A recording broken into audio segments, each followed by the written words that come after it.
Perkenalkan, nama saya Bayi Apriyeni Susanti dengan NIM 2202138. Prodi Hukum Keluarga Islam, Fakultas Syariah, Universitas Islam Negeri Mataram.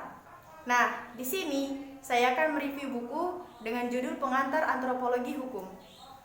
Langsung saja, saya di sini mereview buku yang berjudul Pengantar Antropologi Hukum. Nama pengarang Profesor Haji Hilman Hadikusumah SH, tempat terbit Jalan Gyosanulun nomor 17 Bandung. Nama penerbit PT Citra Aditya Bakti, tahun terbit 2004 dan tebal buku 2,5 cm.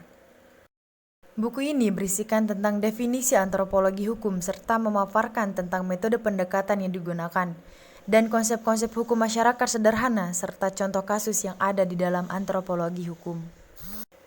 Buku ini terdiri dari 8 bab, yang dimana bab 1 berisikan tentang pendahuluan yang membahas tentang pengertian antropologi hukum dan gambaran tentang cara mempelajari atau penelitian dalam antropologi hukum. Selanjutnya, bab 2 berisikan tentang definisi antropologi hukum dan metode pendekatan yang digunakan dalam melakukan penelitian di lapangan. Kemudian, dalam bab 3 berisikan tentang antropologi hukum dengan ilmu lainnya seperti hukum adat, etnologi, sosiologi, psikologi sosial, dan religi. Bahkan, di bab ini membahas tentang manfaat antropologi hukum. Selanjutnya, bab 4 berisikan tentang konsep-konsep hukum masyarakat sederhana, yang dimana pada bab ini memasukkan beberapa pendapat ahli tentang konsep-konsep yang ada di masyarakat. Kemudian, pada bab 5 membahas tentang ciri-ciri hukum. Dari ciri-ciri hukum tunggal hingga ciri-ciri hukum yang lengkap, serta membahas tentang ciri kekuasaan dalam kepemimpinan, ciri obligation, dan ciri sanksi. Selanjutnya pada bab 6 berisikan tentang kasus-kasus perselisihan, penyelesaian yang harus dilakukan hingga sanksi-sanksi yang dilakukan dalam kasus perselisihan yang ada. Kasus perselisihan masyarakat Komench, kasus perselisihan masyarakat Kupel, kasus perselisihan masyarakat Iban, dan kasus perselisihan masyarakat Zapotek.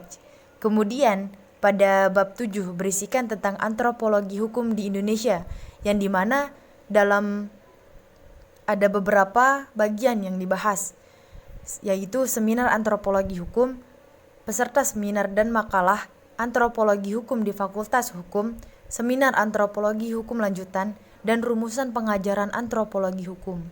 Dan pada bab terakhir yakni bab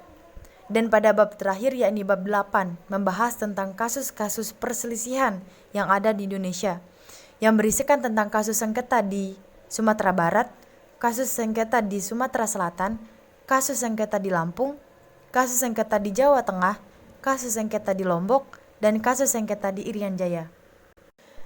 Namun, kita akan berfokuskan pada bab 2, bagian B, tentang metode-metode pendekatan yang ada di dalam antropologi hukum.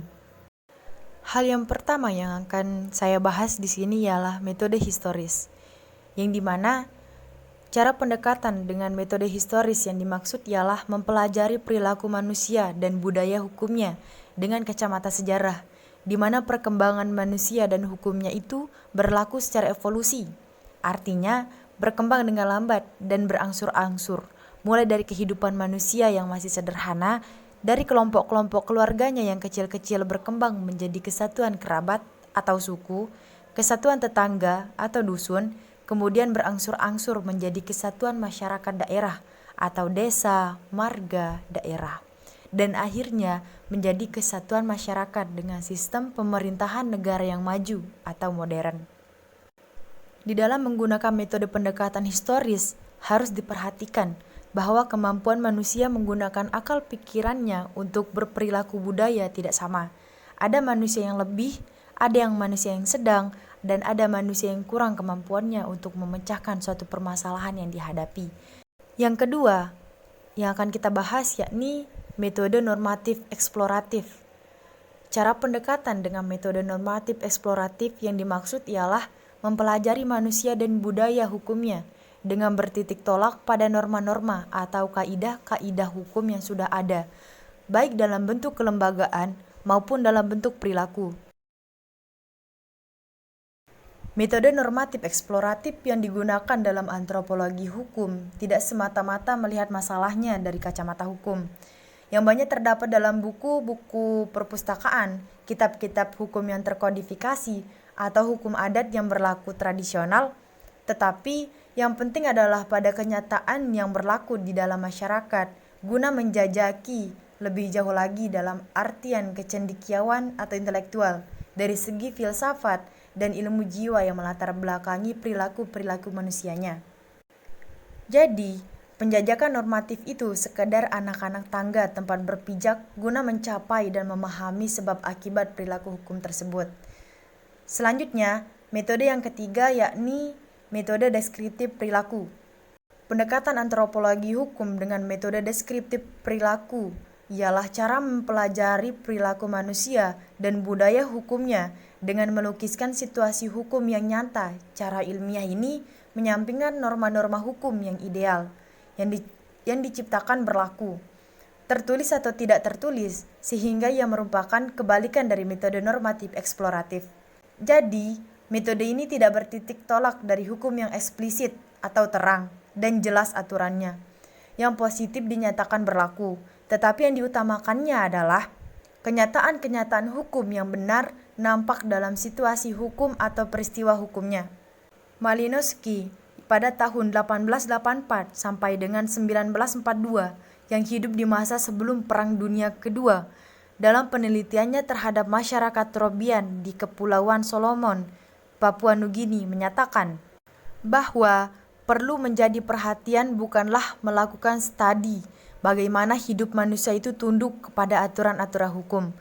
Bukan hanya itu saja, tetapi masalah yang penting ialah mengapa aturan-aturan itu sesuai dengan hidup mereka. Pada penggunaan metode deskriptif ini menjadi lebih sempurna, apalagi didampingi dengan metode kasus. Metode yang terakhir yakni metode studi kasus. Cara pendekatan antropologi hukum dengan metode kasus yang dimaksud ialah mempelajari kasus-kasus peristiwa hukum yang terjadi, terutama kasus-kasus perselisihan. Studi kasus ini sifatnya induktif, artinya dari berbagai kasus yang dapat dikumpulkan, kemudian data-datanya dianalisis secara khusus, lalu dibandingkan dengan ketentuan-ketentuan yang umum. Peristiwa perilaku yang terjadi dan berlaku dibandingkan dengan norma-norma hukum yang ideal dan yang eksplisit dianggap masih tetap berlaku. Dengan demikian, studi kasus berbeda dengan metode deskriptif eksploratif. Karena studi ini masih tetap berpegang dengan norma-norma hukum yang dikehendaki. Berlaku norma-norma hukum yang sudah ada ketentuannya. Perilaku-perilaku hukum yang seharusnya berlaku dibandingkan dengan keadaan yang nyata diketemukan di lapangan, tetapi pemanfaatan norma-norma hukum itu memerlukan pendekatan dan penafsiran yang eklektis, yang terbuka dan berpandang luas, artinya bukan saja ditafsirkan sebagaimana dalam ilmu pengetahuan hukum, yaitu penafsiran menurut bahasa sejarah, sistematis, dogmatis, sistem material, sosiologi, dan autentik, tetapi juga menurut antropologi budaya. Kita beralih kepada akhiran buku. Dari penjelasan di atas, bisa ditarik kesimpulan bahwasanya metode pendekatan yang dilakukan dalam antropologi hukum ini sangat mendukung ketika melakukan suatu penelitian.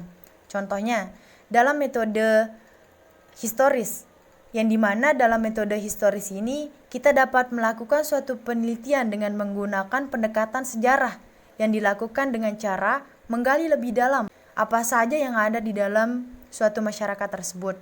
Kita beralih kepada komentar tentang buku. Setelah membaca buku ini, banyak yang diambil pengetahuan baru tentang apa yang termasuk ke dalam antropologi hukum, khususnya tentang metode-metode pendekatan yang dilakukan dalam satu penelitian antropologi hukum. Dalam pembahasan metode pendekatan pun dijelaskan tata cara penelitian yang menggunakan, bahkan contoh-contoh yang berkaitan dalam metode yang digunakan. Metode pendekatan ini sangat memudahkan para peneliti untuk melakukan penelitian dengan tujuan agar peneliti merasa mudah untuk mengenali lingkungan masyarakat pada daerah tertentu, mengetahui pola pikir yang terjadi, dan dapat mengetahui perjalanan sejarah atau adat istiadat yang ada di dalamnya. Dalam buku ini berisikan materi-materi yang menarik untuk dikaji. Pada pembahasan antropologi hukum, dalam buku ini juga dijelaskan tentang konsep kemasyarakatan, serta contoh kasus yang terjadi ketika penelitian berlangsung, Ya lebih menariknya lagi, kata-kata yang digunakan sangat mudah dipahami bagi para pembaca. Begitupun dengan sumber yang tertera dalam buku ini sesuai dengan yang diteliti. Seiring berjalannya waktu, antropologi hukum semakin dikenal luas, dikarenakan pembahasannya yang mendalami kehidupan bermasyarakat. Sekian pemaparan materi dari saya, kurang lebihnya mohon maaf. Wassalamualaikum warahmatullahi wabarakatuh.